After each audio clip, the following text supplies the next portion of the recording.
ദൈവമനുഷ്യൻ്റെ സ്നേഹഗീത വാല്യം 2 അധ്യായം 45. ഈശോ യോർദാൻ നദിയിൽ സ്നാനം ചെയ്യുന്നു.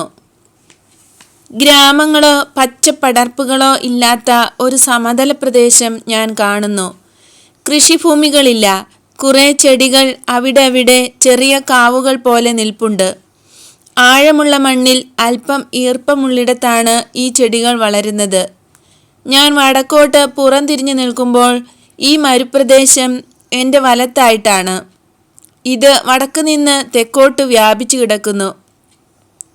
എൻ്റെ ഇടതുഭാഗത്ത് പൊക്കം കുറഞ്ഞ ഈണ്ടികളോട് കൂടിയ ഒരു നദി കാണാം. അത് വടക്ക് നിന്ന് തെക്കോട്ട് മെല്ലെ ഒഴുകുന്നു. വെള്ളത്തിൻ്റെ ഒഴുക്ക് വളരെ സാവധാനമാണ്. കാരണം നദിയുടെ അടിത്തട്ട് നിരപ്പാണ്. സമനിരപ്പായ പ്രദേശത്തു കൂടി ഒഴുകുന്നതുകൊണ്ട് എന്നു മാത്രം. നദിക്ക് ആഴം കുറവായതുകൊണ്ട് അടിത്തട്ട് കാണാം. 1 മീറ്റർ ആഴം കാണും, കൂടിയാൽ 1.5 മീറ്റർ. മിനാട്ടോ എംബോളി പ്രദേശത്തെ ആർണോ നദിയുടെ വീതിയുണ്ട്, ഏകദേശം 20 മീറ്റർ. ഇത് ഊഹം മാത്രമാണ്, കൃത്യമായ അളവല്ല. വെള്ളത്തിൻ്റെ നിറം നീലയാണ്. കരയോടടുക്കുമ്പോൾ ഇളം പച്ച. തീരത്ത് നനവുള്ളിടത്ത് കുറേ ചെടികൾ വളരുന്നുണ്ട്. കാഴ്ചയ്ക്ക് വളരെ മനോഹരമാണ് ഈ ഹരിത മേഖല. കല്ലും മണലും നിറഞ്ഞ വിജനമായ വെളിമ്പ്രദേശമാണ് അടുത്തുള്ളത്. അത് കണ്ണിന് ഇമ്പം തരുന്നില്ല. മനസ്സിനെ മടുപ്പിക്കുന്ന കാഴ്ചയാണ് അത്. ഞാൻ എന്ത് കാണണം, എന്തിൽ ശ്രദ്ധ പതിക്കണം, എന്ത് മനസ്സിലാക്കണം എന്ന് എന്നോട് പറയുന്ന ആന്തരിക സ്വരത്തെപ്പറ്റി ഞാൻ നിന്നോട് പറഞ്ഞിട്ടുണ്ടല്ലോ. ആ സ്വരം എന്നോടിപ്പോൾ പറയുന്നു, ഞാൻ കാണുന്നത് യോർദാൻ താഴ്വരയാണ് എന്ന്. ഞാൻ താഴ്വര എന്ന് പറയുന്നത് നദി ഒഴുകുന്ന ഈ പ്രദേശത്തിൻ്റെ പേര് അതായതുകൊണ്ടാണ്. യഥാർത്ഥത്തിൽ താഴ്വര എന്ന് പറയുമ്പോൾ ചുറ്റും പർവ്വതങ്ങളുണ്ടായിരിക്കണം. പക്ഷേ ഇവിടെയെങ്ങും ഞാൻ പർവ്വതങ്ങൾ കാണുന്നില്ല. ഏതായാലും ഞാൻ യോർദാൻ നദിയുടെ സമീപത്താണ്. എൻ്റെ വലതുഭാഗത്ത് കാണുന്ന മരുപ്രദേശം യൂദാ മരുഭൂമിയാണ്. വീടുകളോ മനുഷ്യർ നിർമ്മിച്ച മറ്റ് എടുപ്പുകളോ ഇല്ലാത്ത പ്രദേശത്തെ മരുഭൂമി എന്ന് വിളിക്കുന്നത് ശരിയായിരിക്കാം. പക്ഷേ മരുഭൂമിയെപ്പറ്റി നമുക്കുള്ള സങ്കല്പം വ്യത്യസ്തമാണ്. തിരമാലകൾ പോലെ പൊങ്ങിയും താണും കിടക്കുന്ന മണൽക്കാടല്ല ഈ സ്ഥലം. കല്ലും ചരലും ചിതറിക്കിടക്കുന്ന വിജനമായ സ്ഥലം. വെള്ളം കയറി ഇറങ്ങിയ സൈകത ഭൂമി പോലെ. അങ്ങകലെ കുറേ കുന്നുകൾ കാണാം.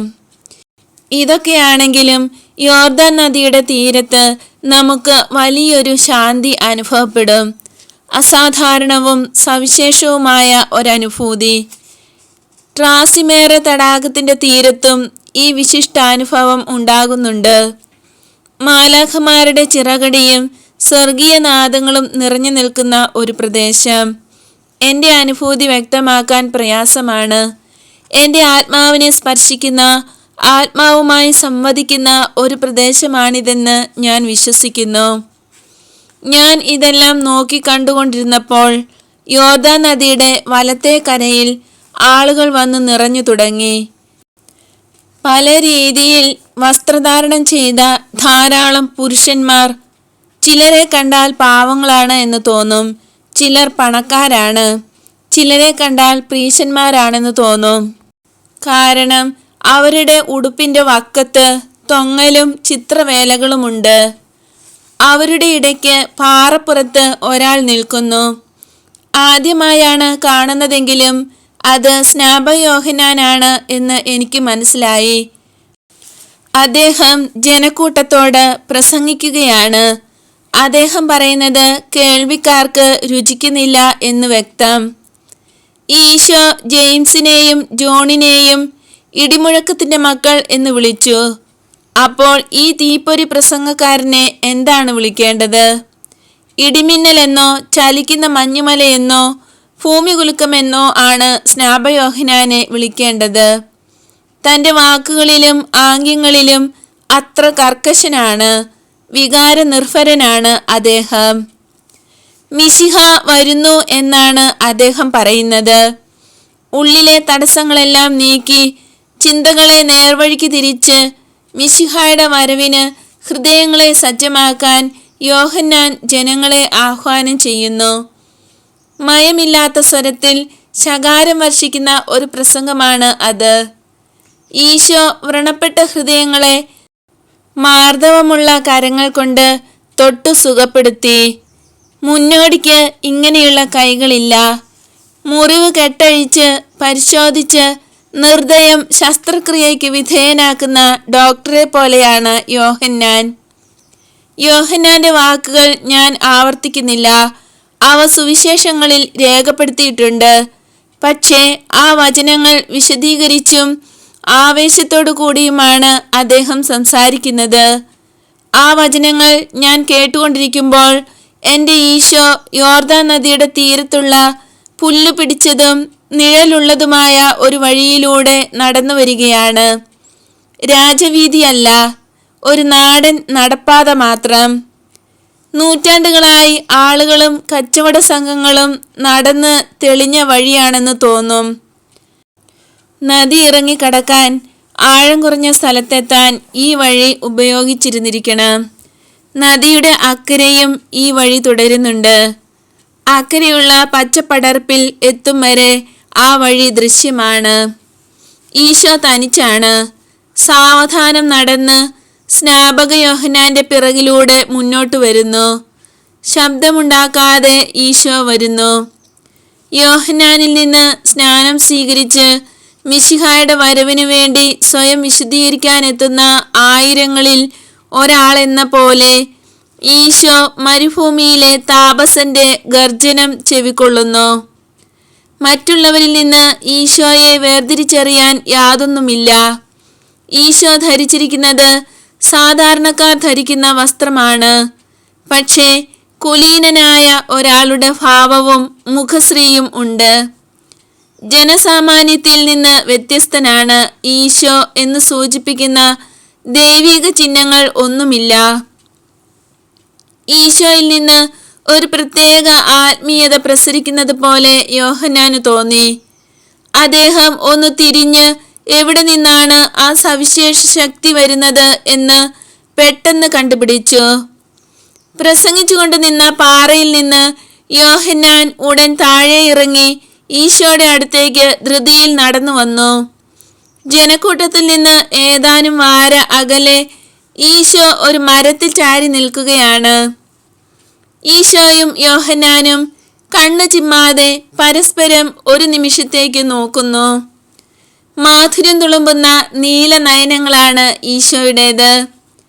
തീപ്പൊരി പറക്കുന്ന കറുത്ത കണ്ണുകളാണ് യോഹന്നാൻ്റേത്. അടുത്ത് കാണുമ്പോൾ രണ്ടാളും രണ്ടു ധ്രുവങ്ങളിലാണ്. അവർ തമ്മിലുള്ള ഒരേ ഒരു സാമ്യം രണ്ടു പേർക്കും നല്ല പൊക്കമുണ്ട് എന്നത് മാത്രം. മറ്റെല്ലാ കാര്യങ്ങളിലും വളരെ വ്യത്യസ്തമാണ് അവരുടെ പ്രകൃതം. ഈശോയുടെ മുടി നീണ്ടതാണ്, കോതി ഒതുക്കിയതാണ്, മനോഹരമാണ്. മുഖം ദന്തശില്പം പോലെ സുന്ദരമാണ്. നീലക്കണ്ണുകൾ, ലളിതമായ വസ്ത്രധാരണ രീതി, പക്ഷേ ഗാംഭീര്യം നിറഞ്ഞു നിൽക്കുന്ന മുഖം. യോഹന്നാന്റെ ദേഹമാസകലം രോമമുണ്ട്. കറുത്തു നീണ്ട മുടി തോളിൽ ചിതറിക്കിടക്കുന്നു. ഇടതിങ്ങി വളരാത്ത താടിമീശ അത് മുഖത്തെ ഏതാണ്ട് പൂർണ്ണമായും മറച്ചിരിക്കുന്നു. ഉപവാസം കൊണ്ട് കുഴി വീണ കവിൾത്തടങ്ങൾ ഇപ്പോഴും ശ്രദ്ധാർഹമാണ്. ജ്വലിക്കുന്ന കറുത്ത കണ്ണുകൾ, ശരീരത്തിനും നിറം കറുപ്പാണ്. വെയിൽ കൊണ്ടും മഞ്ഞും മഴയും ഏറ്റും നിറപ്പകപ്പാർന്ന ശരീരം. രോമാവൃതമായ ശരീരം അർത്ഥനഗ്നമാണ്. ഒട്ടകത്തിന്റെ രോമത്തിൽ നിന്ന് നെയ്തെടുത്ത ഒരു വസ്ത്രം തുകൽവാറുകൊണ്ട് അരയ്ക്ക് ചുറ്റും ബന്ധിച്ചിരിക്കുന്നു.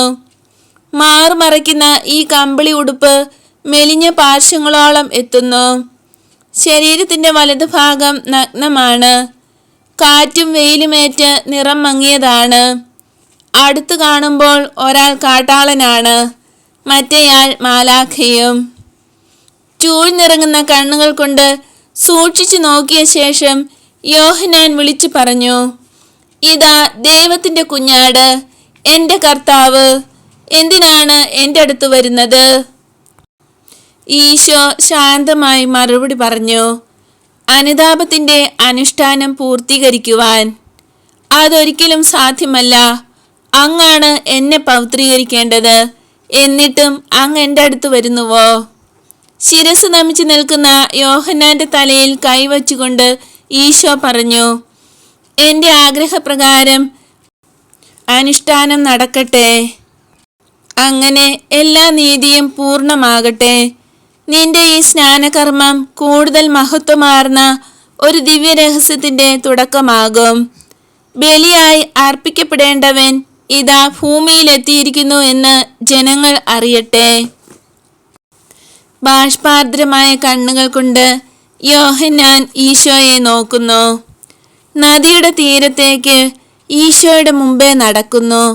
മേലങ്കിയും ഉടുപ്പും ഉരിഞ്ഞു മാറ്റി നീളം കുറഞ്ഞ കാൽച്ചട്ട മാത്രം ധരിച്ച് ഈശോ വെള്ളത്തിലിറങ്ങുന്നു.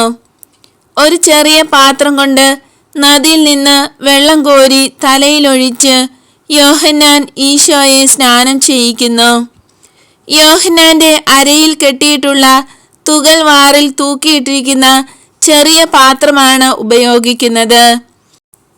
വെയിലത്ത് ഉണക്കിയെടുത്ത ഒരു വെള്ളരിക്കയുടെ പകുതിയോ ഒരു ചിരട്ടയോ ആണ് ആ പാത്രം. ഈശോ ആണ് യഥാർത്ഥ കുഞ്ഞാട്. വെണ്മയുള്ള ശരീരം, ചലനങ്ങളിൽ സ്ഫുരിക്കുന്ന സൗമ്യഭാവം, മുഖത്ത് തുടിക്കുന്ന ശാന്തരസം, ഇതെല്ലാം കുഞ്ഞാട് എന്ന സങ്കല്പം അന്വർത്ഥമാക്കുന്നു. ഈശോ കരയ്ക്ക് കയറി വസ്ത്രങ്ങൾ ധരിച്ച് ധ്യാനനിരതനാകുന്നു.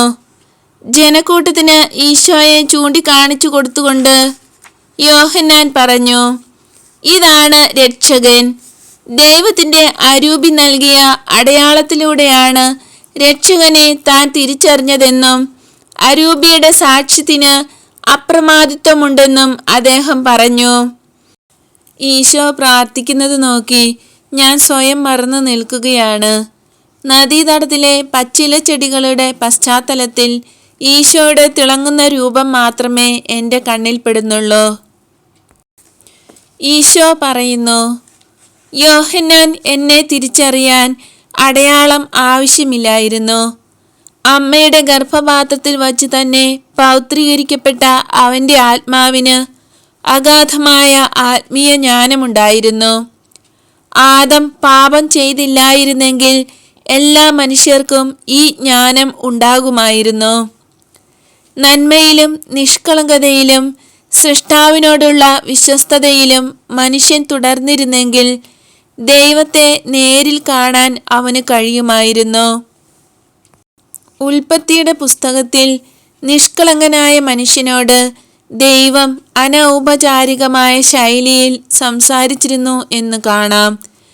ദൈവത്തിൻ്റെ സ്വരം കേട്ട് മനുഷ്യൻ ഭയപ്പെട്ടിരുന്നില്ല.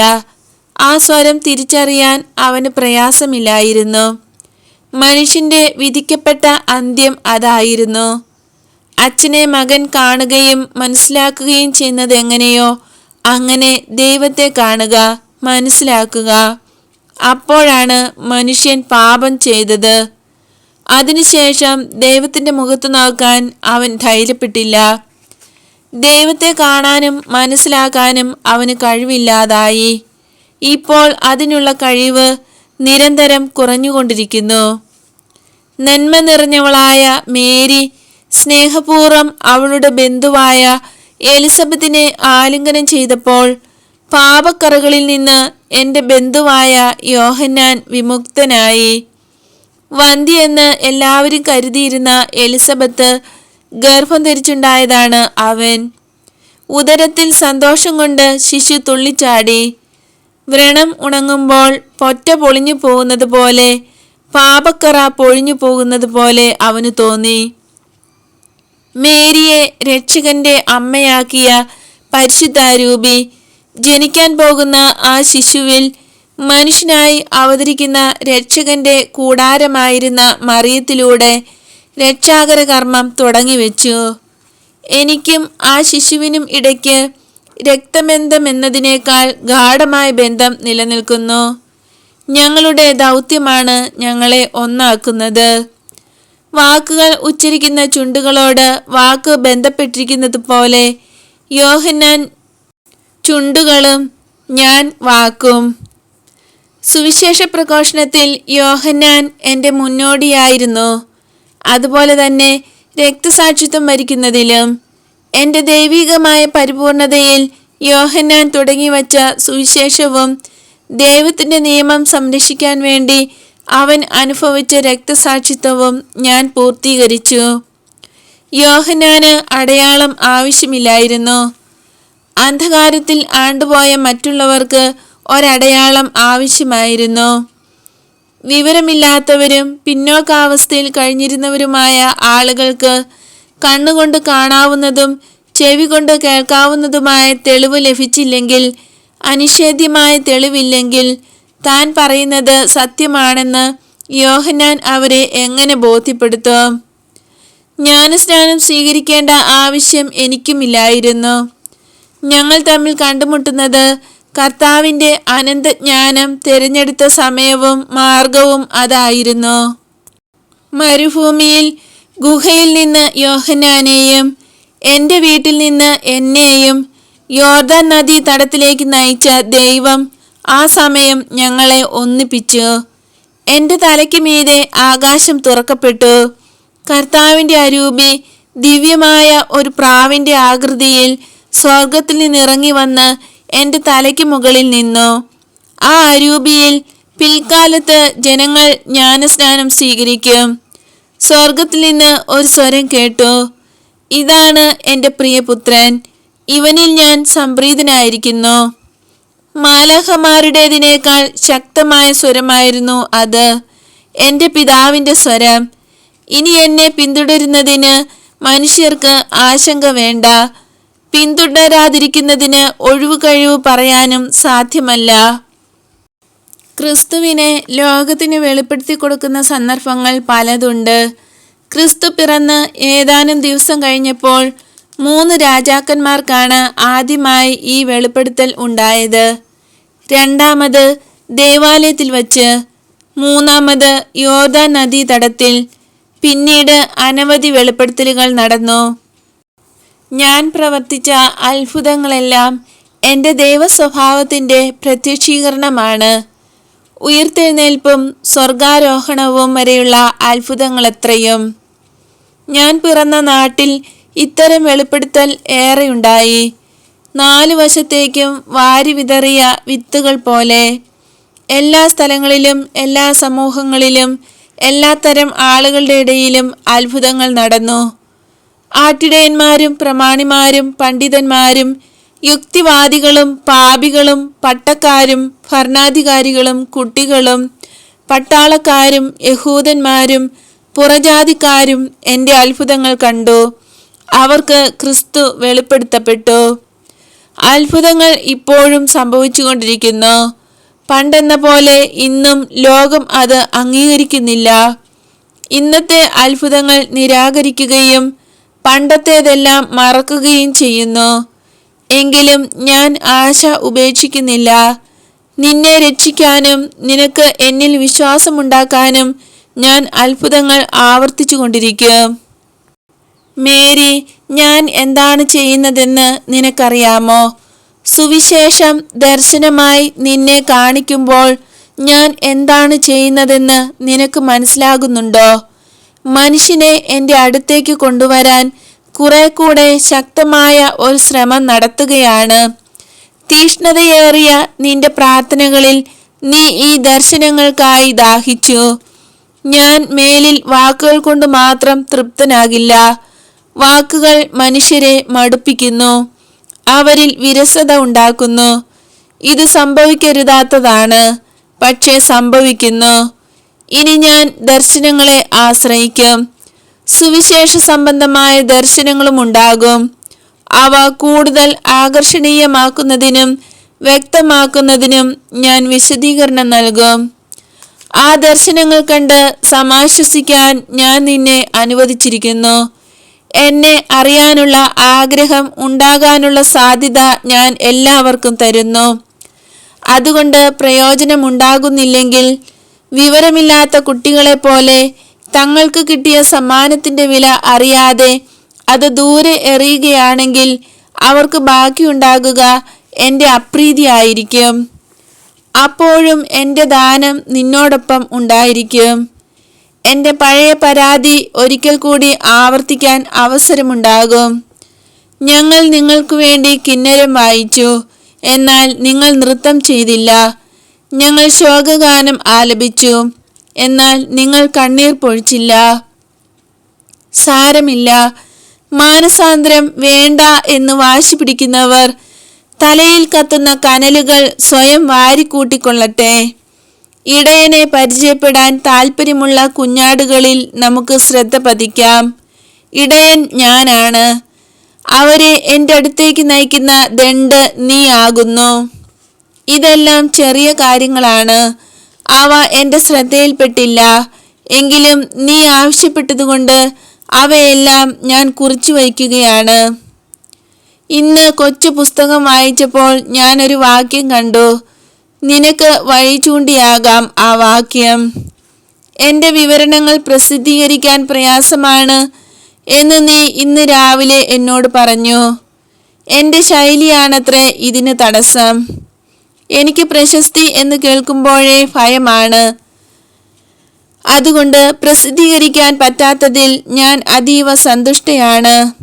പക്ഷേ പുസ്തകത്തിലെ അവസാന വാക്യത്തിൽ ഗുരുനാഥൻ പറയുന്നതിന് എതിരല്ലേ ഇത് പ്രസിദ്ധീകരിക്കാതിരിക്കുന്നത്? നീ കാണുന്നത് എത്ര വ്യക്തമായും ശ്രദ്ധാപൂർവവും നീ വിവരിക്കുന്നുവോ അത്രയ്ക്ക് അധികമായിരിക്കും എൻ്റെ അടുത്തേക്ക് വരുന്നവരുടെ എണ്ണം. വിവരണം മറ്റുള്ളവർ അറിയണമെന്നാണല്ലോ ഇതിൽ നിന്ന് മനസ്സിലാക്കേണ്ടത്. അല്ലെങ്കിൽ ആ വിവരണം കൊണ്ട് എങ്ങനെയാണ് ഏറെ ആളുകൾ ഈശോയുടെ അടുത്തെത്തുക? ഇക്കാര്യം നിന്റെ ശ്രദ്ധയിൽപ്പെടുത്തി എന്ന് മാത്രം. ഇനി യുക്തമെന്ന് തോന്നുന്നത് ചെയ്യാം. എന്നെ സംബന്ധിച്ചിടത്തോളം ഇക്കാര്യത്തിൽ ഞാൻ നിസ്സംഗയാണ്. മാനുഷികമായ രീതിയിൽ നോക്കിയാൽ നിന്റെ അഭിപ്രായത്തോട് ഞാൻ യോജിക്കുന്നു എന്നുകൂടി പറയണം.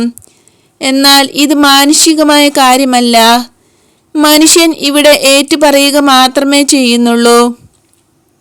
അവൻ്റെ അഭിപ്രായം അപ്രസക്തമാണ്. ഇന്നത്തെ വെളിപാടിൽ ഈശോ പറയുന്നു, നിനക്ക് സുവിശേഷത്തിൻ്റെ ദർശനം നൽകുന്നത് വഴി മനുഷ്യരെ എൻ്റെ അടുത്ത് കൊണ്ടുവരാൻ കൂടുതൽ ശക്തമായ ഒരു ശ്രമമാണ് ഞാൻ നടത്തുന്നത്. ഇനി ഞാൻ വാക്കുകൾ കൊണ്ട് മാത്രം തൃപ്തനാകില്ല. ഇനി ഞാൻ ദർശനങ്ങൾ പ്രയോജനപ്പെടുത്തും. അവ കൂടുതൽ വ്യക്തവും ആകർഷണീയമാകുന്നതിന് ആ ദർശനങ്ങളെ ഞാൻ വിശദീകരിക്കും. ഞാൻ ആരും അറിയാത്ത ഒരു സാധുവാണ്. ഒതുങ്ങിക്കഴിയാനാണ് എൻ്റെ ആഗ്രഹം. നിന്റെ അഭിപ്രായം എന്നെ അസ്വസ്ഥയാക്കുന്നു. അസൂയാലുവായ പിശാച് ഈ തക്കം നോക്കി മുതലെടുക്കുന്നു. ഞാൻ കാണുന്ന ദർശനങ്ങൾ ഇനി വിവരിക്കണ്ട, കേൾക്കുന്നത് എഴുതിയെടുത്താൽ മതി എന്നുകൂടി എനിക്ക് തോന്നി. അത്രയ്ക്ക് അസ്വസ്ഥമായിരുന്നു എൻ്റെ മനസ്സ്. പിശാച് എൻ്റെ ചെവിയിൽ മന്ത്രിക്കുന്നു, ദർശനങ്ങൾ നീ കണ്ടുകൊള്ളൂ. നിന്റെ ഈ വിചിത്രമായ ദർശനങ്ങൾ ആർക്കും ഒരു പ്രയോജനവും ചെയ്യില്ല. നിനക്ക് ഭ്രാന്താണ് എന്ന് എല്ലാവരെയും ബോധ്യപ്പെടുത്താൻ മാത്രം അത് ഉപകരിക്കും. സത്യത്തിൽ നിനക്ക് ഭ്രാന്താണ്. നീ എന്താണ് കാണുന്നത്? അസ്വസ്ഥമായ നിന്റെ മനസ്സിന്റെ സൃഷ്ടികൾ മാത്രമാണ് അവ. സ്വർഗം നേരിട്ട് കാണാനുള്ള അർഹത അത്ര വേഗം നേടാവുന്നതല്ല. അവൻ്റെ പ്രലോഭനങ്ങൾ എന്നെ ഇന്ന് മുഴുവൻ പീഡിപ്പിച്ചു. മനസ്സിനെ കരണ്ടു തിന്നു. എനിക്ക് അനുഭവപ്പെടുന്ന ശാരീരികമായ തീവ്രവേദന മനസ്സിൻ്റെ നീറ്റലേക്കാൾ, ഇനിയും മാറിയിട്ടില്ലാത്ത ഈ മനോവേദനയേക്കാൾ ലഘുവാണ് എന്ന് ഉറപ്പിച്ചു പറയാം. എന്നെ ഭ്രാന്ത് പിടിപ്പിക്കാനാണ് അവൻ ശ്രമിക്കുന്നത്. ഈ വെള്ളിയാഴ്ച എനിക്ക് ആത്മീയ പരീക്ഷണങ്ങളുടെ വെള്ളിയാഴ്ചയാണ്. മരുഭൂമിയിലെ ഈശോയെയും ഗെത്സമനിയിലെ ഈശോയെയും പറ്റിയാണ് ഞാൻ ഇപ്പോൾ ചിന്തിക്കുന്നത്. എൻ്റെ ഉദ്യമത്തിൽ നിന്ന് ഞാൻ പിന്മാറില്ല. സൂത്രക്കാരനായ ചെകുത്താന് ചിരിക്കാൻ ഞാൻ വക നൽകില്ല. എൻ്റെ ആത്മീയ ബലഹീനതയ്ക്കും അവൻ്റെ പ്രലോഭനങ്ങൾക്കും എതിരെ പൊരുതിക്കൊണ്ടാണ് ഞാൻ ഇതെഴുതുന്നത്. ഞാൻ ഇപ്പോൾ സന്തുഷ്ടയാണ്. എന്നെ സംബന്ധിച്ചിടത്തോളം ഈശോ ഇനി എനിക്ക് ദർശനങ്ങൾ തരാതിരുന്നാലും ഞാൻ തികച്ചും സന്തോഷവതിയായിരിക്കും. ആ ദർശനങ്ങൾ എനിക്കും ആഴമേറിയ ആനന്ദം നൽകുന്നവയാണെങ്കിലും അവ കൂടാതെ എനിക്ക് ജീവിക്കാം. ഈശോ എന്നെ തുടർന്നും സ്നേഹിച്ചാൽ മതി, എന്നോട് കരുണ കാണിച്ചാൽ മതി.